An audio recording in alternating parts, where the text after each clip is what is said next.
એના સૌથી મોંઘા ફ્લોરિંગ ઉપર બેઠા છો, લીપણ ઉપર.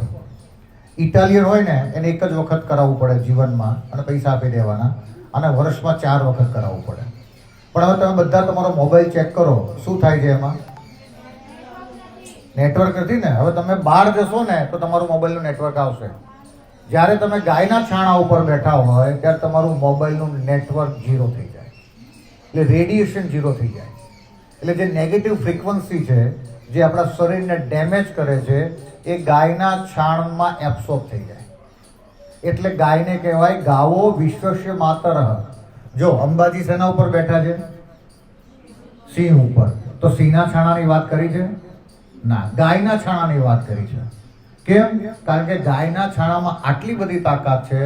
આ લીપણ ઉપર તમે બેઠા છો, એ લીપણ તમારા મોબાઈલનું રેડિયેશન ઝીરો કરી નાખે. તો તમારા ઘરમાં એક ગાયનું છાણું ક્યાંક હેંગ કરી દેજો, લટકાઈ દેજો. પંખાની અંદર 2 છાણાની ટીકડી મૂકી દેજો, એની કેપ હોય ને એની અંદર. તો તમારા ઘરમાં નેગેટિવ જે વાઇબ્રેશન હશે ને એ એબ્સોર્બ થઈ જશે, અને દર મહિને બદલી નાખવાની. અહીંથી તમે લઈ જજો, જાતે જ છાણા થાપજો, જાતે જ લઈ જજો. Everything is free of cost. અને તમે જ્યારે આવો ત્યારે અમારી ચા કોફી પીતા જજો, આનાથી વધારે શું આપીએ. પણ તમે એવું સમજો કે આ ભારતીય દેશી ગાય, જેને કુંદ નીકળી હોય ને એને જ ગાય કહેવાય. જો જર્સી ગાય નથી, HF ગાય નથી, પણ જેને કુંદ નીકળી હોય એને જ ગાય કહેવાય. અને ભારતને દેશી ગાય મળી છે.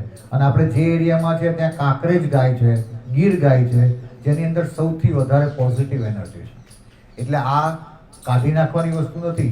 આપણા સંસ્કૃતમાં એક શબ્દ છે, ગોબરે વસતે લક્ષ્મી.